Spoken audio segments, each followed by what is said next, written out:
পেলে হয় রুই আছে খুব সুন্দর বাসা দিলেন না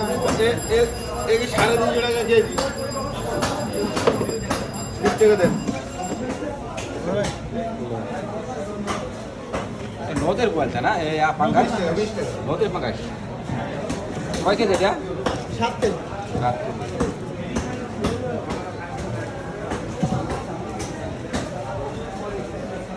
ওই ইসু ভাই মাছ আছে মাছ আছে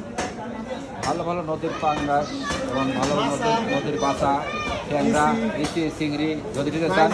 8টা থেকে 9টার মধ্যে মাছ বাজার চলে আসবেন সুন্দর সুন্দর সুন্দর খাইদুরের দোকানে পাওয়া যাবে সবাই দেখেন একটু ছবি দেখা হ্যাঁ সবাই নিব আমার ছবি দেন চলে আসবেন 8টা থেকে 10টার ভিতর চলে আসবেন সবাই অনেক সুন্দর সুন্দর মাছ পাওয়া যায় সাথী ভাইয়ের দোকানে আর মাছটা দেখালাম অনেক সুন্দর বড় বড় মাছ তাজা তাজা মাছ ট্যাংরা ট্যাংরা মাছ বাসা মাছ সুন্দর পিয়ালি মাছ বাইলি মাছ অনেক পুকুরের মাছে রুই মাছ সিলভার মাছ সব ধরনের মাছই পাওয়া যায় এখানে আর এখানে সব ধরনের মাছ পাওয়া যায় সব রকম আচ্ছা ঠিক আছে ভালো থাকেন আচ্ছা